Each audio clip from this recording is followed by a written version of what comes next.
Assalamualaikum dear students, today we will discuss hypothesis testing, null hypothesis H node and alternative hypothesis H1.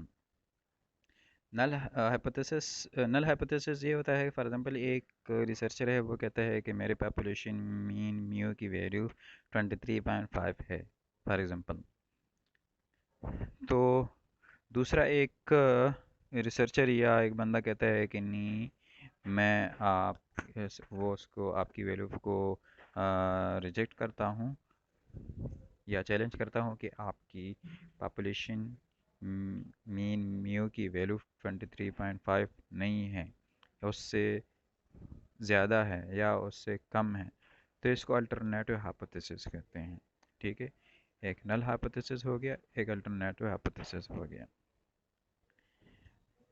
तो फिर दोनों को test करने के लिए जो टेस्ट किया जाता है उसको हाइपोथेसिस टेस्टिंग कहते हैं।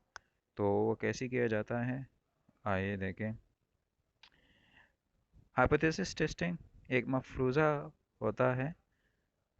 हाइपोथेसिस का मतलब मफरूज़ा, ठीक है। मतलब उसने एक मफरूज़ा पेश किया कि मेरे पॉपुलेशन मीन म्यू की वैल्यू 23.5 है, ठीक है। दूसरा बंदा उसको नहीं मानता, तो उसको टेस्ट करेंगे कि अगर उसकी वैल्यू लेवल ऑफ सिग्निफिकेंस उसके अंदर अंदर है, ठीक है, तो वो फिर उसको एक्सेप्ट किया जाएगा। अगर उससे बाहर है तो उससे रिजेक्ट किया जाएगा। तो वो कैसे किया जाएगा, पहले तो नल हाइपोथेसिस को समझें। Null hypothesis tell us that population mean and H naught is equal to each other. It's mean that h node is equal to mu is equal to 23.5. Null hypothesis shows no difference.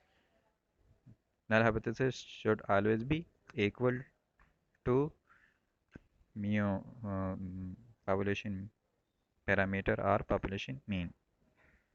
यहाँ पे हम mean discuss करेंगे। Alternative hypothesis क्या होता है? Alternative hypothesis is used for to claim that you are not agree with the null hypothesis.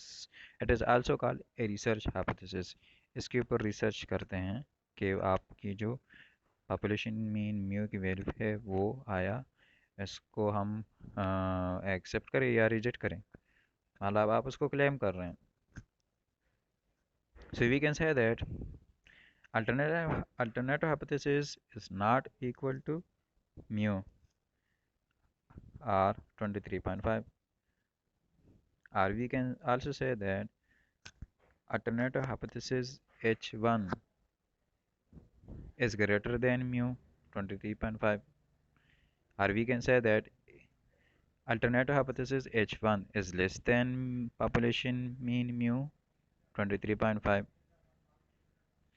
आप claim करेंगे तो आप ये कहेंगे ना कि या तो उससे ज़्यादा है या उससे कम है या उसके बराबर ही नहीं है। तो यहाँ पे ये थोड़ा सा पॉइंट आउट करना पड़ेगा। अगर वो कहता है कि उससे ज़्यादा है तो आगे फर्दर फिर आप जब आप स्टैंडर्ड डिविएशन को ड्रा करेंगे तो वो ग्रेटर देन के एरिया में जाएंगे। अगर वो कहता है कि लेस देन है तो आप माइनस साइड पे स्टैंडर्ड डिविएशन कर में जाएंगे। अगर वो कहते हैं कि इक्वल नहीं है तो दोनों साइड पे। सो a test is done whether we should accept or reject null hypothesis mu is equal to 23.5। वो ऐसे कैसे करेंगे टेस्ट? हमारे पास वैल्यूज है n is simple mean is equal to 256, simple mean x bar is equal to 25, standard deviation sigma is equal to 6, level of significance alpha is equal to 0.05, population mean is equal to 23.5। Formula है हमारे पास z is equal to x bar minus mu divide by sigma divide by under root of n। ये सारी value इसके अंदर डालेंगे, calculation करेंगे, हमारे पास जो वैल्यू ये वो 4 की है। अब इसको कैसे टेस्ट करेंगे? For this purpose we will draw standard distribution curve. ये स्टैंडर्ड डिस्ट्रीब्यूशन का आपने पहले स्लाइडों में आपने पहले यूनिट में आपने पढ़ लिया था। ठीक है, वही तरीक़ाकार है इसका। उसी तरह ये आप 100 इसको कंसिडर करते हैं, 100 को 1 कंसिडर करते हैं, 1 को दोनों साइडों का लेके 0.5 कंसिडर करते हैं। ठीक है, और जो आपको इसने अल्फ़ा की वैल्यू दी हुई है 0.05, वो दोनों साइडों का है तो 2 पे डिवाइड करके 0.025 आएगा, ये वन साइड का आएगा। उसको फिर 0.05 से माइनस करेंगे तो जी की वैल्यू आएगी 0.475।